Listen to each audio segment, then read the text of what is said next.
Hello friends, आज हम एक महत्वपूर्ण प्रश्न पर चर्चा करेंगे। अर्थशास्त्र का यह महत्वपूर्ण प्रश्न है कि जीडीपी बढ़ने के बावजूद भी बेरोजगारी क्यों बनी रहती है।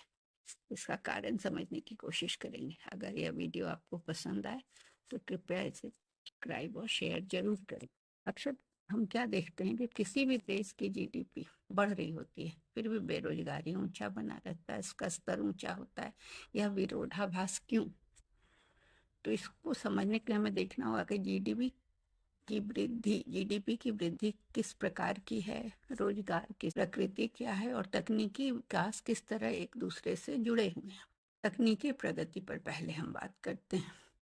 नई तकनीक और ऑटोमेशन से क्या होता है? उत्पादन बढ़ता है, यानी जीडीपी में वृद्धि होती है। लेकिन उसी काम के लिए क्या होता है कि नए तकनीक आ गए तो कम श्रमिकों की जरूरत होती है, क्योंकि श्रमिकों का काम मशीन कर रहे हैं। तो फैक्ट्रियों में मशीनों और रोबोट से काम होने पर उत्पादन बढ़ रहा है, लेकिन मजदूरों की नौकरियां छटती जा रही हैं, घटती जा रही हैं। दूसरा है जॉबलेस ग्रोथ।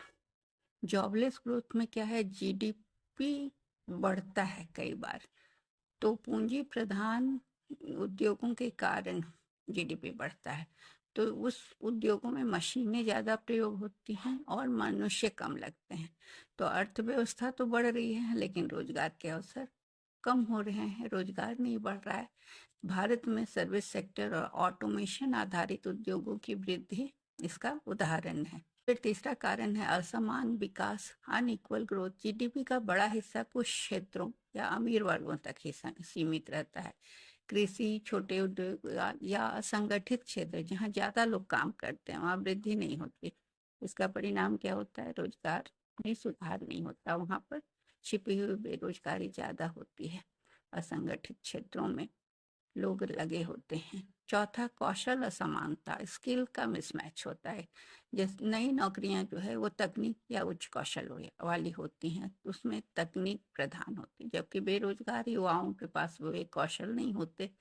जैसे आईटी सेक्टर में नौकरियां हैं, पर ग्रामीण या कम शिक्षित युवाओं के पास वह योग्यता नहीं है कि वह आईटी सेक्टर में काम कर पाए। पांचवा है कृषि पर निर्भरता और छिपी बेरोजगारी। भारत जैसे देश में बड़ी आबादी अभी भी कृषि पर निर्भर है। 45% लोग, कई बार 5 लोगों का काम 3 लोग भी कर सकते हैं, लेकिन वहाँ 2 लोग ज्यादा लगे हुए हैं और वे छिपे बेरोजगार कहलाते हैं।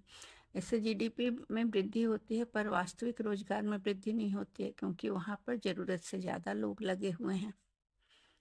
तो हम ये कह सकते हैं कि जीडीपी की वृद्धि तभी सार्थक है जब वह रोजगार का सृजन करे। संतुलित, समावेशी और रोजगार